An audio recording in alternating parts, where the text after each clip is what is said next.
그때에 이스라엘의 왕이 없었으므로 사람마다 자기 소견에 오른 대로 행하였더라. 아멘. 사사기 17장 1절에서 6절 말씀을 가지고 오늘 제목은 자기 소견에 오른 대로 행동하는 우리가 어떤 비참, 이런 제목을 가지고 함께 은혜를 나누고자 합니다. 우리는 이 미가의 가정의 사건을 접하기 전에 약 3장에 걸쳐서 삼손 이야기를 하고 있습니다. 삼손은 일찍이 나실인으로 태어났잖아요. 이제 우리가 나실이라는 것은 구별되다, 나제르 이런 뜻을 가지고 있어요. 우리가 성경에 보면은 제사장이 쓰는 그 두 권에 금처럼 이제 하나님께 구별되어 거룩하게 바쳐진 자, 이렇게 새겨졌다고 그래요. 그러니까 나실인의 머리카락의 의미는 한마디로 하나님께 바쳐진 자에게 임하는 하나님 측에서 본다면 하나의 권능이죠, 권능.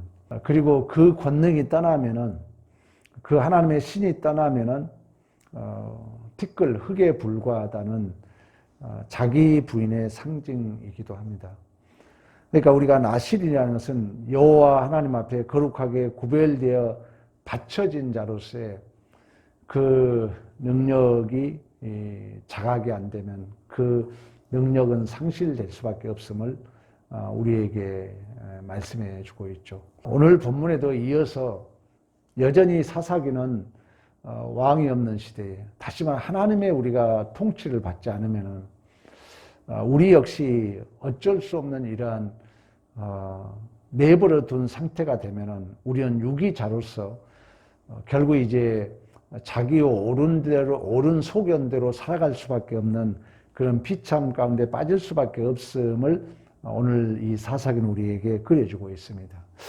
에브라임의 미가가 등장합니다. 에브라임은 당시에 이스라엘의 가장 큰 지파예요. 그러니까 이 에브라임을 등장시켜서 이스라엘 전체 지파가 이러한 분위기에 있다는 것을 우리에게 말씀해주고 있는 것입니다. 그 에브라임 산지는 또한 그 실로가 있는 지역이에요. 그러니까 에브라임 땅에 실로가 있었고 그곳에 하나님의 집 성막이 있었습니다. 우리가 18장 31절 우리 잠깐 보실래요? 하나님의 집이 실로에 있는 동안에 미가가 만든 바 새긴 신상이 단 자손에게 있었더라. 그러니까 그 하나님의 집이 있는 곳에 지금 다시금 이제 그 신상이 세워지는, 그러니까 하나님의 성전에 폐역한 인간들이 또 다른 하나님의 집을 짓고 있는, 이게 소위 우리가 우상 숭배라고 볼 수가 있죠. 이런 모습을 이제 우리에게 하나의 교훈을 주고 있고, 그리고 이제 그 가정에 은 1,100을 잃어버립니다, 어머니가. 그러니까 은 1,100은 노동자 10년 임금이라고 그래요. 그러니까 엄청난 그 양을 잊어버린 거죠. 그래서 이제 어머니가 온갖 저주를 합니다. 근데 바로 그 도둑놈이 집안의 자기 아들이었어요. 그러니까 우리가 참 여러분 어떤 상황이 우리가 부딪히면은 우리 역시 우리의 감정이 통제 안 됨을 많이 경험하잖아요. 하나님의 은혜가 없이는 이렇게 감정이 우리의 통제가 안 돼요. 특히 이제 요즘에 이제 인간론에 있어서 가장 중요한 게 이제 무의식을 연구를 많이 하거든요. 심리학에서도 무의식. 그러니까 나도 자각이 안 되는데 우리의 감정이 만들어져 나온다는 거죠. 그러니까 오늘 우리가 본문에도 그걸 보여주고 있잖아요. 그러니까 하나님을 믿는 자의 복, 하나님의 통치를 받지 못한 자의 비참을 보여주고 있다는 그 역설은 우리가 하나님의 다심을 받고 있는 자의 복을 또 역설적으로 우리에게 보여주고 있죠. 그러니까 우리 역시 그래도 이제 말씀을 들으니까 내 무의식이 보이거든요. 그러면서 이제 고치려고 애를 쓰죠. 그게 복이라는 거죠. 여러분, 선과 악은 형태 명분이 아니라 그랬잖아요. 그것이 가지고 있는 내용의 목표의 지향성이 있다 그랬잖아요. 그러니까 그런 어떤 우리의 잘못이 폭로됨과 동시에 우리가 다시금 옷깃을 여미고 가슴을 조아리는 마음으로 우리의 그 목표 지향점이 하나님을 향하게 된다는 거죠. 그런데 오늘 우리가 보면 이 어머니가 돈을 잃으니까 온갖 성경은 뭐 짧게 나와 있지만 저주를 했다고 그러거든요. 근데 그 처간 자가 바로 자기 아들이었다는 거예요. 근데 이제 아들이었다는 것이 바로 판명이 되니까 바로 돌아서서 2절에 내 아들이 여호와께 복받기를 원하노라. 그러니까 우리 인간의 어떤 면으로 보면 이 본문은 우리 인간은 스스로 진리가 될 수 없다는 것을 얘기해 주고 있죠. 금방 저주했다. 금방 내 아들이니까 또 하나님께서 복받기를 원한다. 우리가 인간이라. 우리 유한한 피조물은 이럴 수밖에 없다는 것입니다. 그래서 우리가 하나님에게 붙들림 받고 하나님의 다짐을 받고 있는 게 우리의 복이라는 거예요. 우리가 결국 하나님을 알지 못하고 하나님에 대한 믿음이 없고 하나님의 은혜가 없으면 우리 모든 인간은 미가의 어머니처럼 우리의 마음이 자기의 옳은 소견대로 행동하지만은 중심을 붙잡지 못하는 그런 비참에 빠질 수밖에 없음을 우리에게 말씀해 주고 있고, 또 그 역설은 그래도 하나님을 붙들고 또 하나님의 다스림을 받고 말씀을 오늘 또 듣는 자리에 온다는 것은 하나님의 통치 앞에 내가 굴복하는 신앙의 표현이거든요. 하나님의 우리가 다스림을 받고 있다는 너무나 큰 은혜라는 거죠. 하나님의 우리가 다스림을 받고 있다는 것은.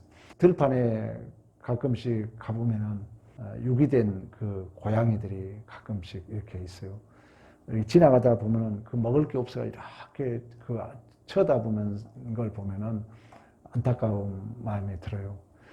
그러나 그 집 안에 있는 집에서 주인에 의해서 길러지는 고양이는 우리 요즘 여러분 아시잖아요. 애견 동물들이 사람보다 더 대우를 잘 받을 정도로, 물론 이제 그렇지 않고 뭐 때로는 통제를 받지만은 그 자체가 복이듯이 우리가 하나님 앞에 간섭하심을 받고 또 말씀을 우리가 들음으로 하나님의 통제 안에 있다는 것이 얼마나 큰 복이라는 것을 계속해서 이 사사기는 우리에게 말씀해 주고 있습니다. 그리고 이제 4절에 보면은 그 아들을 위하여 은 200을 가져다가 신상과 애복과 드라빔을 만들어서 우상 제단을 쌓고 한 아들을 5절에 보면 제사장으로 삼습니다. 이 드라빔은 야곱이 삼촌과 헤어질 때 그 라헬이 그 아버지 집의 수호신으로 섬기고 있던 이제 드라빔을 이렇게 훔쳐오잖아요. 그러니까 이 드라빔은 우상이라고 볼 수가 있죠. 인간들이 스스로 자기의 복을 쟁취하기 위해서 만든 우상이 바로 드라빔입니다. 그러니까 오늘 본문에 이 은 1,100을 잃었다가 다시금 이제 아들이 어머니에게 줬더니 그 어머니가 다시금 이제 은 200을 줘가지고 신상을 만들고 오늘 본문의 말씀처럼 이제 애복과 이제 드라빔을 만듭니다. 그러니까 우리 안에도 수없이 하나님의 뜻대로 우리가 산다 하지만 우리 안에도 이러한 우상의 어떤 그 형상들이 많잖아요. 하나님을 믿는다 하지만 뭐 우리 안에 하나님보다도 더 우선순위를 두는 게 바로 우상이잖아요. 오늘 본문에도 결국 인간들은 자기의 옳은 소견대로 산다 하지만은 하나님의 간섭을 받지 못하면은 우리 마음은 수없이 뭐 심리학자들이 하루에 2만 번 바뀐다고 그러잖아요. 또 우리의 감정이 통제되지 않는, 금방 저주했다 금방 복을 주고, 하나님을 믿노라 하는 그 가정에서 하나의 신상을 만들고, 그리고 자기 마음대로 자기 아들 중에 한 사람을 데려다가 제사장으로 삼고, 이게 하나님 간섭을 받지 못하고 하나님의 통치에서 벗어나게 되면은 우리가 누구를 탓하기 전에 우리 인간은 그럴 수밖에 없다는 것을 오늘 성경은 우리에게 고발해주고, 그 역설은 우리가 오늘 또 이 자리에 하나님의 말씀 앞에 내가 굴복하기 위해서 이 자리에 와 있다는 것, 그리고 말씀을 통해서 하나님의 진리의 영의 조명을 받아서 하나님의 통치 안에 있다는 것이 우리에게 얼마나 큰 복이라는 것을 오늘 성경 우리에게 말씀해 주고 있습니다. 그리고 이제 나중에 보면은 레위 청년이 먹고 살 곳이 없으므로 이제 방황할 때 그 레위 청년을 이제 데려다가 돈과 옷과 먹을 것을 주면서 제사장으로 삼고 자기 아들로 받아들이면서 결국 이제 자기 자신들에게 복을 달라는, 그러니까 참 우리가 생각하기에는 너무 이해가 안 되잖아요. 근데 하나님의 은혜가 없으면은 우리는 안 그러겠지 하겠지만 우리 역시 동일하게 오늘 미가의 그 집에서 일어나는 이 상황들이 서두에 말씀했던 것처럼 에브라임을 등장시키고 있는 것처럼, 이 에브라임은 이스라엘 전체를 대표하고 있거든요. 그러니까 우리가 하나님 말씀 앞에 우리가 순종하고 우리가 하나님의 말씀을 듣고 내 안에 성령의 조명을 받고 또 우리가 이렇게 매 시간 말씀을 통해서 하나님을 만난다는 것이 얼마나 큰 은혜라는 것을 역설적으로 이렇게 말씀해 주고 있죠. 여러분은 그런 생각 안 해보세요? 내가 예수를 안 믿었더라면 지금 어떻게 하고 있을까? 이 힘의 원리 속에서 얼마나 마음 아프고 살아갈까? 여러분들이 예를 들어 생각해 보세요. 배고픈 아버지하고 아들하고 있다 합시다. 둘이 다 배가 고파요. 그러나 우리가 본성과 감각에 의하면은 서로 먹으려고 할 거 아닙니까? 그렇잖아요. 그러나 지적인 우리가 이제 인격의 수준에 이르면은 서로 양보하겠죠. 그러니까 우리가 이 하나님을 믿는다는 것이 이 오늘 사사기에서 보여주고 있는 미가의 그 가정은 전혀 하나님의 어떤 그 지적인 통치를 받지 못함으로 감정적이고 또 본성적이고 감각적이잖아요. 오직 자기만 이해함이잖아요. 그러나 우리는 이런 삶의 반대적 삶을 산다는 거예요. 우리 청소년들이 이제 아직까지는 그런 걸 못 느끼고 이제 무한 경쟁 속에 내가 어떻게 힘을 갖고 내가 잘 되면 행복할 것 같지만 사실 대한민국이 선진국이잖아요. GNP가 이미 3만 달러, 4만 달러 올라가기 때문에 큰 걱정 없거든요. 문제는 뭐냐면은 우리가 진실로 하나님을 알고 있냐는 얘기거든요. 하나님을 진실로 알게 되면은 이 환경에 구애받지 않고 참 평안을 누릴 수가 있거든요.